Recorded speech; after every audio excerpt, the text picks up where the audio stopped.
السلام عليكم، عاملين ايه يا جماعه؟ النهارده ان شاء الله هنعمل ايه اكله كده اقتصاديه وبسيطه وخفيفه. هنعمل عندنا فلفل، هنحمر فلفل رومي من دوت. وعندنا هنعمل بطاطس برضو محمره. طبعا احنا بنغص ايه الصغيره، هناخد الحبات الصغيره. هنسلقها وهنقطعها طبعا مكعبات بقى حسب ما احنا عايزين. وهنبدا ايه نحمرها.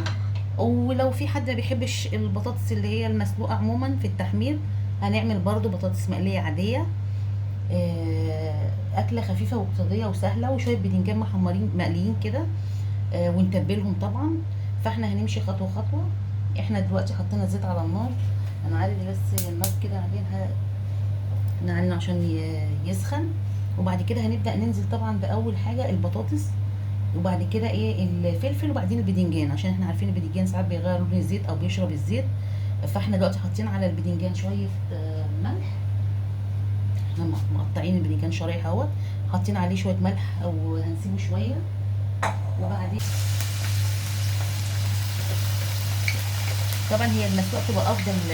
اما بنيجي نحمرها ما تشربش زيت كتير، عشان نفس مستويه وتبقى هشه من جوه.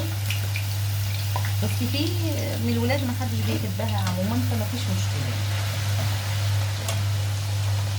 هنسيبها بقى تتحمر كده احنا، ونبدا ايه نقطع الفلفل، نعمله بص يعني ايه، نقسمه كده شرايح، ونشيل منه البذور بتاعته عشان نقدر نقليه ما يبقاش يطرقع في وشنا واحنا شغالين يعني.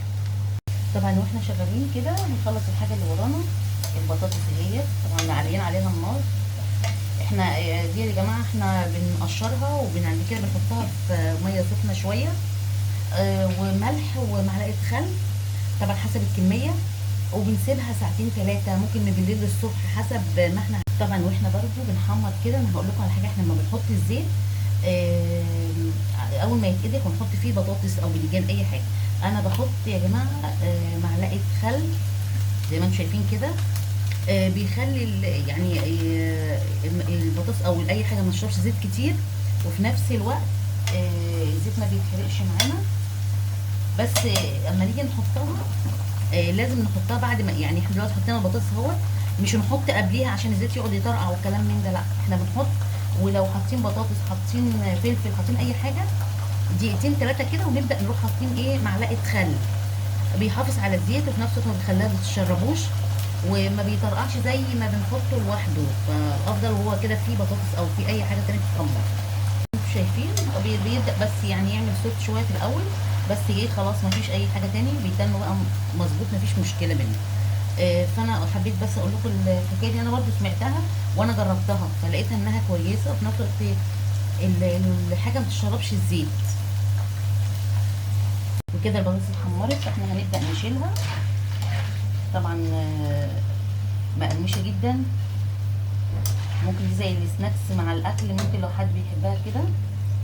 بنقطعها طبعا رفيعه، اما بنحط لها معلقه الخل والملح، والميه طبعا تكون سخنه، بتتقرمش، بتبقى حلوه جدا. طبعا دي ممكن نعملها جنب اي اكلات تانية يا جماعه، الفراخ بقى كفته للتسالي مع جنب مثلا بيتزا او حاجه من دي، بتبقى حلوه، طعمها بيبقى حلو جدا، وفي نفس الوقت تبقى طبعا مغذيه يعني. هننزل بقى هنا احنا كده، هننزل البطاطس اللي هي المسلوقه معانا. طبعا احنا ايه نزلناها كلها لان الطاسه كبيره، في نفس الوقت احنا ايه مش هنقلبها لما تبدا ايه تتحمر بقى. معاكم صوت القرمشه بتاعت البطاطس لو سامعين. بصوا القرمشه بتاعتها حلوه جدا، لما تتحط في الميه الدافيه مع الخل مع الملح تبقى تحفه. طبعا زي ما احنا شايفين هي لسه هي يا دوب اصفرت بس، فاحنا برضو هنتمنى مش هنقلبها كتير عشان ما تتهريش. طبعا احنا كده البطاطس اتحمرت اهي، بس ما قلبناهاش كتير، فهتطلع طبعا ايه محتفظه بالتقطيع بتاعتها. هنبدا نشيلها واحده واحده كده، انا هديت النار شويه. طبعا احنا لما بنسلقها بنحط في الميه ملح عشان البطاطس من قلبها اما نيجي ناكلها تبقى فيها حلو، فيها ملح يا جماعه، ما تبقاش ايه عديمه يعني، ما فيش حاجه فيها. وهنبدا بقى ايه نشيلها كده، ونبدا ننزل بالفلفل. طبعا الفلفل ما بياخدش وقت، هو الباذنجان بس اخر حاجه زي ما قلت لكم. برضو زي ما انتم شايفين الزيت نضيف، بس متحمره ازاي حلو جدا. محتفظه ما اتهرتش بقى، يعني احنا منزلين التسويه بتاعتها كانت يعني ما وصلتش للنهايه بتاعت الايه انها تبقى طريه زياده عن اللزوم. احنا بقى هنا هننزل بالفلفل زي ما انتم شايفين كده، واحده واحده. طبعا انا هديها النار زي ما قلت لكم.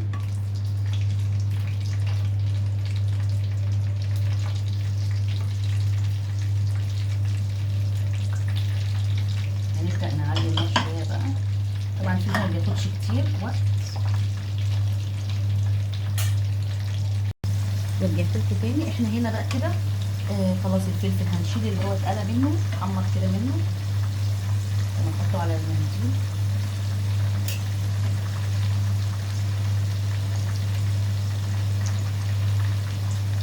الحقيقه انا بقالي فتره كده جدا ما بعملوش، لان الولاد ما بيحبوش غير ياكلوا غير فيه اللي هو في المسقعه.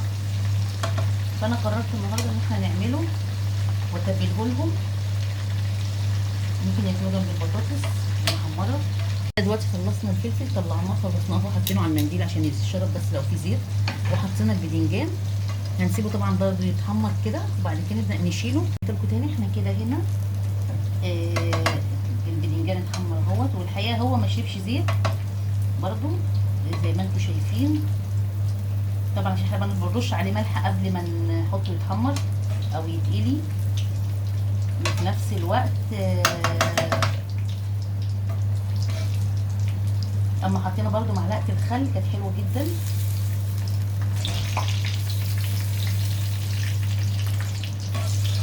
طبعا بنحط كده بعيد عن بعضه عشان يبدا ايه يبقى كويس. اما نيجي نحط له التتبيله بتاعته، عن التتبيله عاملينها ثوم وملح وفلفل وكمون، طبعا معلقه كمون كبيره، خل، ليمون، عصير ليمون.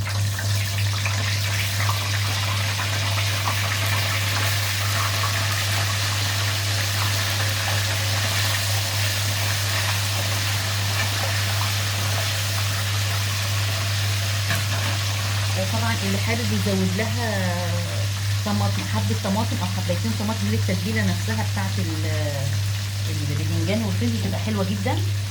اللي حابب يبقى هو التتبيله بس الثوم والملح والكمون وعصير الليمون والكزبره ما فيش مشكله. بس الحقيقه انا بضيف لها معلقه طماطمايه صغيره. الحقيقه ده طعم حلو جدا، وفي نفس الوقت هي مش يعني حبايه طماطم صغيره خالص مع الفلفل والكمون والكزبره والثوم والخل وعصير الليمون. اما بنحطه بقى بعد ما نخلص نظبط الدنيا كده، نحطه على بعضه بيديها طعم حلو جدا.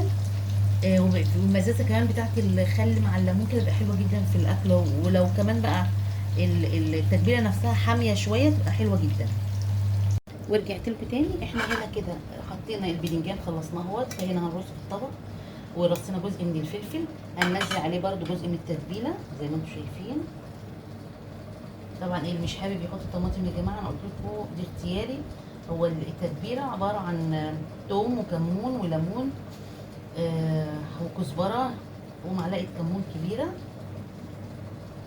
وملح وفلفل، طبعا فلفل اخضر عشان بس محدش وطبعا طماطم، حبه طماطم صغيره مجرد تغيير بس. طبعا اللي حابب اللي ما بيحبش التوابل عموما او الباذنجان عليه توابل هنحط برضه، نسيب برضه الباذنجان ساده.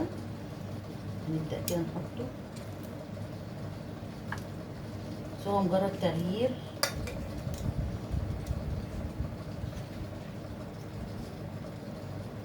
طبعا الحاجات دي بتاكل بتبقى حلوه جدا، وفي نفس الوقت خفيفه وسهله.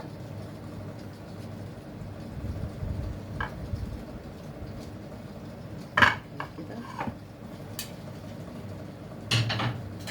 يا الله. معانا هو الطبق، هنحط برضو عليه شويه توابل.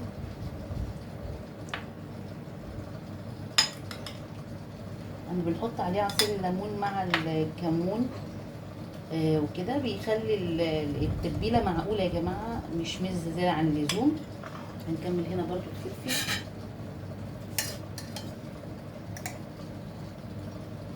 هو يبقى حلو جدا مع البطاطس. ممكن يتعمل في الفطار برضو، هو عادة يعني الحاجات دي اغلبيتها بتتعمل في الفطار، بس احنا قلنا حاجة خفيفة. عارفين الصيف ساعات ما بياكلش فلما نعمل اي حاجة كده خفيفة في البيت اسهل بكتير وطعمها حلو، وفي نفس الوقت اقتصادية. يعني اهم حاجة في الايام ديت الحاجات الاقتصادية.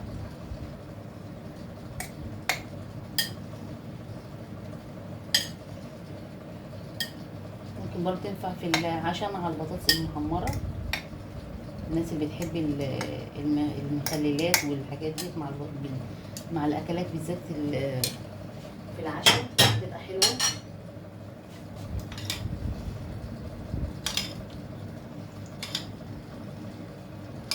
انا بقى هكمل كده، اجيب بقى الطبق التاني وارجع لكم.